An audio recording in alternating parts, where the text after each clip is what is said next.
Boy, I love the sound of the shutter of analog cameras. This is my father's old Olympus camera. It actually works. It's a film camera. I don't shoot with it. I just have it as decor. Normally it sits down here on my shelf. And it's very reminiscent to the style that we're going to try to replicate today. What is up, you guys? I hope you're all doing well. I'm Tony Fuentes. Welcome back to my channel. And in this case, we're going to jump into the second episode of the Editing Your Photos series. That means that someone from the subscribers was brave enough to send me their photos for me to edit and expose their work to all my viewers. Now, if you're not familiar with this dynamic, you can basically just join the channel as a channel member, level 2 or level 3, and you get access to my email address where I receive all the photographs depending, well, in any format that you want, JPEG, RAW, whatever, and I will create a video editing your style. Now, for the time being, this channel, which is a very new one, the English channel, does not have these features enabled, so you can go on to the original channel, Tony Fuentes, and there you can join the channel as a channel member, and I will create a video in both channels for you guys to get some exposure. So Pablo Munoz, the person who submitted the photos for today, are just portraits of himself in a very warm summer day in Tabasco, the state colliding, the neighbor state from down below, from down south of my state. I live in Veracruz, Mexico. So we're going to jump into them. So here we have the images, and in this case we have this portrait from shoulders up, very nice portrait. Over here, then we have this one. This one is a JPEG image, so we're going to push the boundaries of this image and see if it doesn't fall apart, if any chromatic aberration or any objects start to appear when we edit it. Then we have this one. It's almost an American cut over here. The cropping is a bit strange, but we're going to correct that. Now, all these images were shot with a Canon Rebel T6, which is a very nice camera, an APS-C camera, and the 18-55 lens. Now, if you know, APS-C sensor cameras have a crop factor, so that 18-55 lens is the equivalent of a 28-88. That's why in the first image over here we have a very nice bokeh in the back, which almost looks like a 2.8 aperture, but it's just basically a product of the focal distance, which is equivalent to a short telephoto lens, the 88mm. So Pablo was a bit specific into what style he wants us to replicate, and it's a very filmic style. So we're going to jump into Instagram, just like in the Edit series, break down the style that he wants me to edit his photos. Then in Lightroom, we're going to create a preset and edit his photos accordingly. So let's jump into it. So Oblivion Magazine is the profile that Pablo wants me to analyze, and immediately I can see that this profile is basically a repost page. They repost from several artists, so it's not very consistent. So we have black and white, we have some more artistic and colorful scenes, then we have more like portraits, and then we have images like this where we have red lighting over here, very artistic, and then laser projection onto the model. Now, that's not what we're going to concentrate in. So this being a page that basically reposts and takes images from various different artists, we're going to concentrate in the main theme of it, which is film photography. Now, the film look style that we have over here, we can see that, well, it's very reminiscent of vintage, of retro, of old cameras. Now, what we can see is, for example, if we click on this image, the things that we have to keep in mind when we're trying to replicate or emanate the style from all these cameras that we have back here is three things. First of all is the high dynamic range. Now, product of the way these photographs were taken in the past, and product of the development that went into achieving the correct exposure in these images, allowed us to have a very nice and very high dynamic range. It's very rare that you're going to find an image from film which isn't correctly exposed and doesn't have high dynamic range in the skies. That's why we have very nice skies in film photography, and a lot of information in the shadows. Basically because, well, this is an exposimeter. I don't know how it's pronounced in English actually. In Spanish is exposimeter, I just translated word by word. And this basically is a tool that allows us to measure the light reflecting on the skin of the subject, so we can adjust the values of shutter speed and aperture on our camera accordingly, so our image is correctly exposed. So that's why all full film photographers carry one of these to always nail down the exposure on field. Now, these days, well, we have raw files, digital files, which have high dynamic range, and we can basically just shoot an image overexposed, and then in post-edition we can correct it and it's going to look perfect. But in those days, when we use film photography or film rolls, you don't have those tools, so you have to correctly expose your image on field. Then in the development process, you can always bring back a lot of information. So that's why film photography has a high dynamic range. Secondly, another thing that we can notice is the very nice and organic film grain that appears in most of the images. And thirdly is the colors. Now, the colors are a bit desaturated normally, and that will depend on the film that you're using. For example, if you're using a Kodak, maybe you're gonna get some very warmish tones on the skin. If you're using maybe a portrait, you're gonna get some greenish tones. That all depends on the film that you're using, and as well, the lenses in particular. So those are the three things that we have to keep in mind. And then another extra is the chromatic aberrations, the reflections or refractions, the ghosting, anything that is product of the malfunction of a lens. Well, I say malfunction like this because right now in the world right now, 2021, what we're looking for when we're buying a lens is sharpness, contrast, no chromatic aberration, and no ghosting or flaring when we hit straight lights. Basically what we're looking for is a complete all-arounder lens that doesn't have any problems. Back in the day, lenses, well, here we have another one, weren't that advanced and weren't that clinical, guys. Basically, lenses in the past had a lot of chromatic aberration, some vignetting, and a lot of ghosting and flaring when you pointed them into straight lights. And we're going to see that in these images right now. So taking all these four factors into account, we can see this image, which is a very nice image. First of all, high dynamic range. We have a lot of information in the highlights of the image and also in the shadows. I'm not going to point over here, but here we have a lot of information in the hair of the model, which normally if you shot, for example, JPEG with a digital sensor camera, it would be very contrasty and we would lose a lot of information in these parts of the image. So is a very nice film grain over here, very organic, which gives us this very rich texture to the image. And thirdly, we have the very nice skin tones over here, very orangey, and also all the colors are a bit desaturated. Now this one in particular is a very stylized look. We can see that the aquas are, well, the blues are aquas basically, which leads me to believe that this image is shot with a digital sensor camera and edited in post-edition, or basically they scanned it and edited in Lightroom further along. This one is very artistic again, but we can see that nice film grain that we have, very nice dynamic range. Again, so much information in the shadows over here. Normally all these parts of the image will be very dark, and well, this image, the model isn't in focus, neither are the boats in the background. What's in focus is the Honda motor of the boat over here, but that's just basically the choice of the artist in frame. Again, very nice dynamic range, a lot of film grain, very rough, very big the size, so that's the thing we have to remember for Lightroom. And again, high dynamic range and a very nice portrait. One thing that I have to remember is that in this style we have very nice faded out blacks.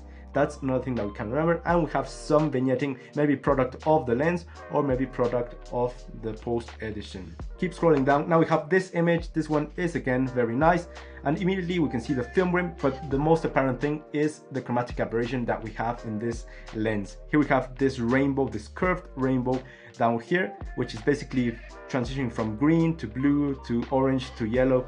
This is a very emphatic look, but it's an error from the lens. The lenses, well, didn't behave very well, very consistently back in the day, depending on the brand. Of course, if you bought a Canon lens, they would be the best of the line, but normally, yeah, there were some errors in the lenses back in the day, particularly. Again, very nice exposure, very nice dynamic range, a lot of information in the shadows. The highlights are very dimmed down, and again, very nice film grain. Now again, here we have the next portrait of the same series. She's quite out of focus, but that works for the style. And again, here we have that rainbow once again in the lower part of the frame. So it is an error from the lens.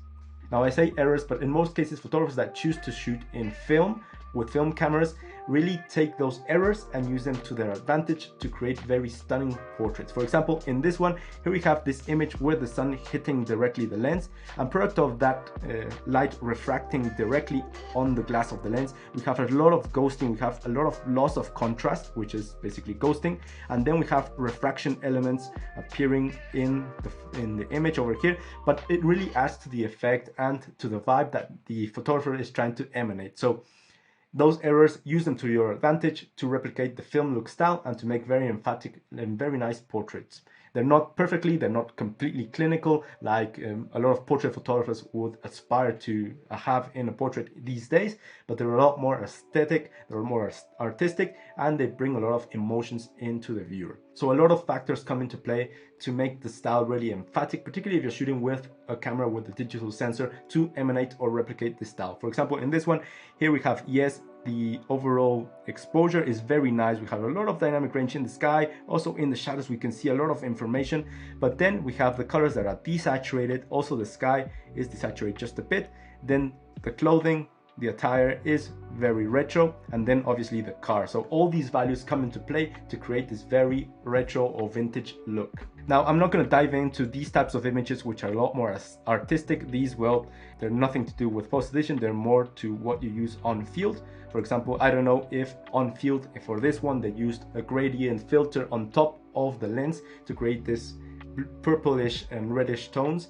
You can use them to make more emphatic sunsets, but yeah, I'm not gonna replicate that in post-edition. So maybe that's done on field. I'm not gonna dive into these artistic images. Then we have this image, and this image is very nice. You can see all these warmish tones, which leads me to believe it is shot with maybe a Portra film or a Kodak film, which has a very nice warmish look to it. Then we have the sun beaming down on top of the model and also on the lens. That's why we have this big ghosting over here, where we don't have the contrast that we have on the other borders of the image. And also we have this blooming diffraction or diffuser effect over here on the glowing parts. Now, the diffusion effect, also called the mist effect, is basically an error in the lenses when the glass wasn't so pure, and we have little elements that create refraction and this glowing effect on the image and making it a bit less sharp. Now, these days we can replicate the style in post-edition. I already made a video about that. I'll link it up here in the cards if you want to check it out. Or you can basically just use a diffusion filter. Over here I have one. Yeah, over here we have a mist filter, which has a little texture inside that makes this glowing or blooming effect. Yeah, but in today's shoots, in professional work, I don't normally recommend to use the diffusion filter unless you're going for a more artistic and more less sharp, more blurry effect that gives us this very retro vibe. In other cases, yeah, today's standard is a very clinical, very sharp, very contrasty image that people want. So basically this is the effect that we want to replicate. And now, I already made a video way back in last year or the year before that about the vintage look and how to achieve it, the film look. I'll link it up here in the cards. And in that case, I went, if I can remember correctly, I went for an editing process using tone curves, the RGB tone curves, which is a very hazardous way to go because you're altering not only colors but also the exposure or the image. Now today we're not going to use the tone curves. We're going to go to camera calibration and HSL to be more precise with our editing technique. So let's jump into it.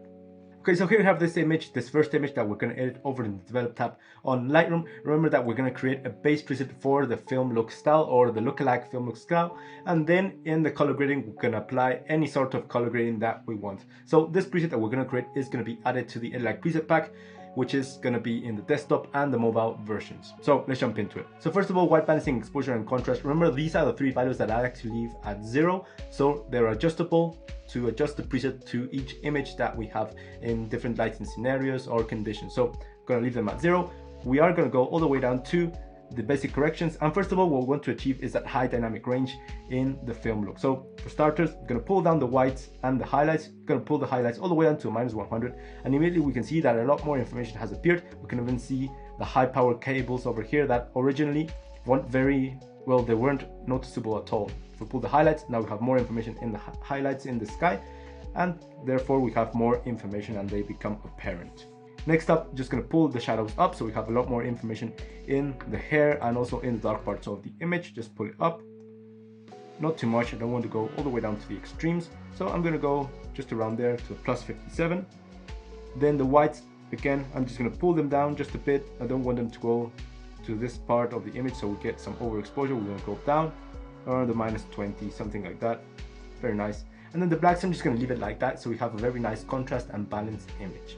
Now, texture and clarity, we don't want any positive texture or clarity, basically because if we zoom in, we add some texture, add some clarity, and the image is a lot more sharp, very HDR effect, nothing the style that we want to achieve. We're going to go to the negatives, and I'm just going to go with a -10 or something like that for the texture, and again for the clarity, something along those lines. So the image is a bit softer than normal, just replicating the lenses that we had when we use an analog camera.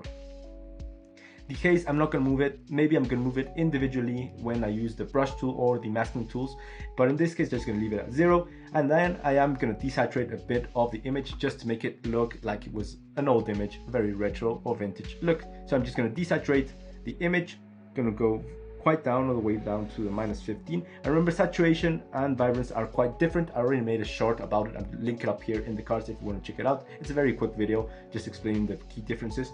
Then vibrance, I'm going to put it up, basically just altering the more dominant colors or the more important colors on this image, just put it up just a bit. With Y right here we can see what we're doing, and basically it's looking a bit more flat, a bit more retro, a bit desaturated.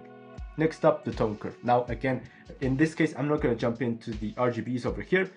If you want to check out an editing technique to achieve this style with the RGB tone curves, just click on the video that I already linked up here in the cards, the old video. In this case I'm just going to create a point in the shadows, a point in the highlights, going to pull down the whites so they're not too bright, pull up the shadows so we have that fade look effect, not too much, something like that, and then pull down a bit of the shadows just to retain a bit of that nice contrast. Then I'm just going to skip for the time being HCL, color grading and all of that. Going to go all the way down to camera calibration and really adjust the colors to make them a bit more retro. Remember that camera calibration will alter basically every single color on the image. We're altering the 3 primary colors that compose every single pixel, every single exposure on our images, the RGB, which is the red, the green and the blue. So by altering the reds, I'm basically altering every single color in greater or less manner depending on the nearest to the red in the color wheel. So I'm just going to alter a bit of the reds, going to go to the positives. I don't want to go to the negatives, so we have those magenta in the skin, just going to go a bit more orangey, just like that, and desaturate a bit. Then the greens, well, the greens alter a lot of the greens in the background, but also the skin tones. If we add a bit more positive, we can see that a lot bluish and reddish tones appear in the skin, rather than if we have it at 0, which makes the skin a lot more flat. I'm going to go to the negative just to reduce a bit of that vibrance that we have in the trees in the background, and then reduce a bit of the overall saturation, something like that. Then the blues, I'm going to go to the negative to affect also the orangey tones. Now if you look at the color wheel of here, basic color wheel that we have, the contrary or the opposite to the blues is the oranges. So by affecting the blue primary, what we're doing is affecting also in greater manner the blues, but also the directly opposite in the color wheel. So I'm going to add a bit more orangey tones into the skin tones, something like this. I'm just going to bring down a bit of the desaturation. You can see immediately how the skin tones are a bit more orangey. Okay, now we're going to go up to HCL and alter individual colors. Now I have to say that the film look is a very organic and very natural look, so I'm not going to alter too much the colors, just to make them a bit more looking towards the oldish vibes. So starting out here in saturation, I'm going to touch the oranges because oranges control basically the skin tones of Pablo. What I'm going to do is just reduce a bit of the yellows. I'm going to go all the way down to -40 or something like that. Remember that the yellows in this case are controlling large parts of the greens. Just take them towards the more burned out and orangey tones. Then the greens also, just going to pull them down. I don't want them to go to the emeralds. In this case I'm just going to go to the negatives, something like that. Then aquas. Now this will depend on what you're wanting to achieve. For example, many people like to make the skies in film photos a bit more aquas. I want to make them a bit deeper, so deep blues, like if you had a polarizer filter on top of your lens. So I'm going to go to the positives with a +20 or something like that to make them a bit more dark, and also the blues, just pull them up towards the 20s as well, or maybe towards the 15s, just to make them darker as well, not too much towards the purples. Then saturation, I'm going to desaturate basically some of the colors. Remember, I'm not going to touch the oranges and the reds. I am going to desaturate the yellows as they control this very vibrant vegetation that we have in the background. So I'm just going to go with a bit of desaturation. Then the greens also desaturating just a bit, just reducing a bit of the importance that all these trees in the background have. Then the aquas just a bit down, not too much, because I do want to retain that bluish tone in the skies, and also the blues, just bring them down. Then in luminance, you can make basically every single color look like a pastel color if that's what you're going for. In this case, I'm just going to pull down a bit of the colors of the blues. For example, just could pull them down to make them a bit more dark, so we have a lot more information in the skies and in the water. And then what I want to do, maybe if I want to make the skin tones really pop up, we can just pull up a bit of the oranges, for example, like this. And as we can see, the skin really starts to pop up. I'm just going to leave it at 0 for the time being. Now color grading, I'm going to leave it to the last part after we create the base preset, because here we can alter and create all sorts of variants on this style. So I'm just going to jump all the way down. First of all, detail, I don't want any pore sharpening. Lightroom automatically adds pore sharpening. I don't like it. I don't know why they do it. Just going to reduce it, and then go all the way down to effects, and we want to add some grain to make it a bit more organic. So add a bit of quantity over here, yeah, something like that. Then we're going to add some size. This is just basically to your liking, guys. And then I'm going to add some roughness to make them a bit more big. Yeah, like that. And we have a very nice and organic film grain over here, like the film cameras, or the look from the film cameras. Very nice. Now I'm going to save this preset. I'm going to go all the way to the left panel, hit the plus sign, create preset. And remember, we don't want to check mark white balancing, exposure, and contrast. Just leave them as without checking. And then just going to save the preset. Okay, now the base preset is complete. Now we're going to create a more emphatic look depending on the scenario. So for example, we're going to go all the way down to color grading over here, and let's say we want to replicate the portrait style with a bit of green. So for that, I'm going to add a green to the shadow with green tint. Very nice, just like that. And immediately, just by adding just a 13 of saturation with this green, we can see that the image has this greenish tint overall, which is very reminiscent of the portrait style. Now let's say that we want to add maybe a warmish tone to go with the sunset that is going on over here, and add it to the sky. We're going to go all the way down to the highlights, add some orange, and immediately we can see that orange tone really pop up in the sky and also in the skin. It's a very nice look that we've achieved. Now that's the color grading part. Now I'm going to further retouch the image to make his sight or his eye line really pop up. So just going to select the masking tool over here, the auto masking tool for the subject. So Lightroom automatically selected the subject. I already made a tutorial explaining these new tools for Lightroom, the auto masking tool and the auto selection tool for the sky. I'll link it up here in the cards in case you want to check it out. And in this case, what I want to do is intersect this mask. I'm just going to select the 3 points over here, intersect the mask with the brush tool. And what I want to do is really highlight the eyesight or the eye line over here. So I'm just going to trace it just around here. This is a very important part of our image. And then just going to add a bit more highlights, pull up a bit of the shadows, and pull down a bit of the blacks to achieve a bit more dramatic image over here. Pull up a bit of whites maybe. And as we can see, it really adds a bit more emphasis into the zone of the image. I'm going to create another mask with the brush tool, and then I'm going to zoom in to the eyes and bring back a bit of the light in the eyes. First of all, I'm going to color the white parts of the eye. And in this case, just going to pull up a bit of the whites, just like that. Create another brush, and this time we're going to select the iris. As you can see, the light is hitting directly the eyes. Now with the wheel on your cursor or your mouse, you can make the brush bigger or smaller. By pressing Alt or Option on your keyboard, you can see that a negative sign appears, so you can delete any miscoloring that you did, just like that. And now I'm just going to pull up a bit of the whites, pull up a bit of the shadows, just to make them a bit more like the light is hitting them, bit of the highlights, the overexposure just a bit, but I'm going to reduce the blacks just to make the contrast a bit more real. And there we go, this is the final result. We have this very nice image of Pablo over here with the vintage look. Here we have that film grain, the very nice dynamic range that we achieved by pulling down the highlights and pulling up the shadows. A lot more information that we originally had in the hair over here, that nice film grain, this very nice skin tones, and the saturated look. Now let's see how this preset performs on the other two images. For example, in this one is the JPEG. I'm just going to select the preset. As you can see, I've already added it into the Edit Like preset pack. We have it over here as film-based preset. I'm going to add it, and immediately it's looking quite nice, very nice. We don't have any aberrations in this case because the edit is quite subtle, but it really adds this effect into this image. Now, if the film grain is a bit too much, just going to go all the way down to the effects and reduce a bit of the roughness, just a bit. Yeah, and it's looking a bit better. Now in this case, let's see if we pull up the saturation. You can see that the image starts to fall apart. We see all these color or this aberration, all this moire effect over here, and also, yeah, red objects start to appear. Chromatic aberration in the borders of the whites. Yeah, this is basically a JPEG image, but it is doable to edit your photos. Then we have this image of Pablo. I'm just going to crop it for American portrait over here. It's a bit strange, the height of the crop over here. Just going to pull it up just under the waistline. Yeah, it's a bit better. Now I'm going to apply the preset, and it's looking quite nice. Immediately we can see what we did is bring back a lot of information in the sky and also in the shadows that we used to have. It's a very nice image over here. Now again, I would go further and create a bit more editing with the masking tools. We can also add a vignette if that's what you wish. Just add a vignette, feather it out, of course. You always write to feather it out just to make a bit more emphasis on the subject, or maybe in this case, maybe just not add a vignette, but maybe add a gradient filter over here.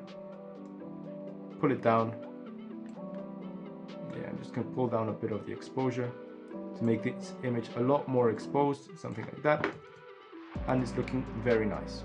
So that's my interpretation on how to achieve a film look style into your digital photography, basically making your image or your more contemporary image a bit softer, a bit bolder, a bit more uglish, just a bit more artistic, replicating the style from all these cameras that we have back here. So this preset will be added into the A-Lab preset pack, desktop and mobile versions, if you want to check it out and support me. And I have to take this opportunity to tell you that I do have my very own presets dedicated to this style. I have my vintage pack and also I have my retro pack. So if you want to stick around, I'll just take a quick look at what they have. So for example, I have this image of my friend Odette, and over here we're going to scroll down all the way down to the vintage pack that I have already loaded up. And as we can see, it's a very nice style that we have, and we can zoom in and we have a very nice film grain in most of them. Just going through the files, and the style is quite nice. Now this preset pack I've recently updated to make it up to the standards of my editing techniques today.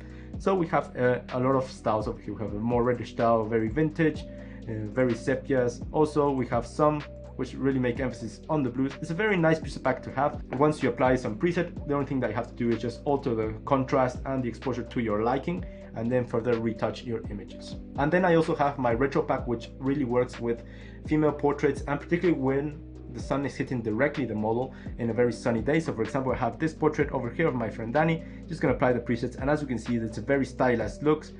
For example, Constance is a very nice style, very pastel like colors. Most of them are very pastel. Then we have Elise, Jane, and if we scroll down, we can just scroll through these styles which are very retro, just basically mimicking the styles from the 70s in this case, and the other one mimicking the styles from analog film. So in case you want to support me, these preset packs are in my shop as well, the vintage and retro. That's a way you can ensure I can continue to do this for the foreseeable future and I don't starve to death. So other than that, guys, I hope you're doing well. Remember to join the dynamic, just join the channel as a member, my other channel for the time being.